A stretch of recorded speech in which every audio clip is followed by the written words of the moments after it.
Every day, millions of people are affected by the devastating consequences of drug abuse. What starts as a choice often becomes a battle, one that many don't survive. From prescription medications to street drugs, addiction does not discriminate.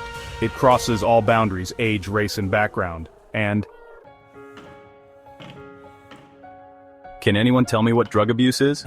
It's when someone uses drugs in a way that harms them or others, right? Exactly, and it doesn't always start with someone trying to harm themselves. Many times it begins innocently. A prescription for pain relief, a desire to escape stress, or just wanting to fit in. Drug abuse often begins with a simple choice: a prescription pill to ease the pain, a drink to cope with a bad day, a joint to be part of the group.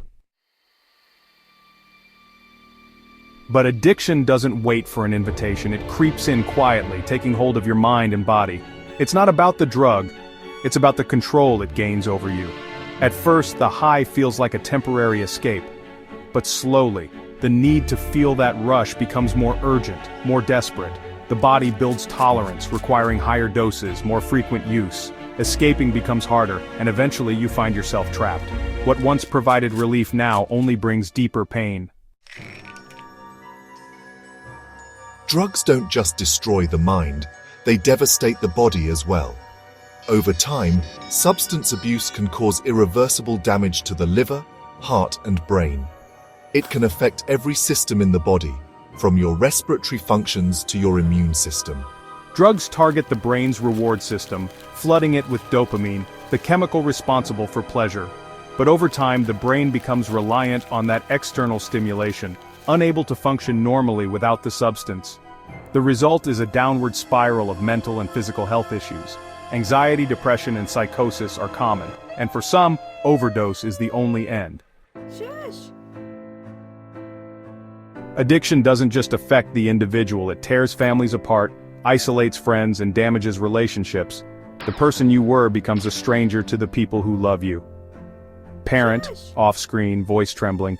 We just don't know what happened to her. She used to be so full of life. Now she barely talks to us.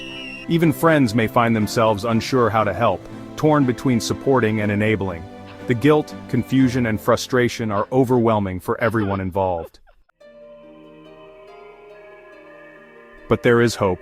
Recovery is possible, and it starts with a choice to break free. It's not easy, but it's worth it. Woman, with a hint of emotion. I've been clean for 2 years now. There were days I didn't think I'd make it, but the first step was realizing I wasn't alone. I wasn't weak. I was just lost, and I needed help. Support is key. Whether it's through therapy, community groups, or family. It's never too late to start over, but it requires commitment, patience, and courage. Prevention starts early, at home, at school, and in the community. Positive environments, open communication, and strong support systems help protect against the allure of drugs. By creating supportive, healthy spaces, we can build a generation that is not just informed, but empowered to make better choices. Drug abuse may be a powerful force, but it is not invincible. Together, we can fight back, with education, compassion, and a commitment to healing. Remember, recovery is a journey. You are not alone, and the first step starts now.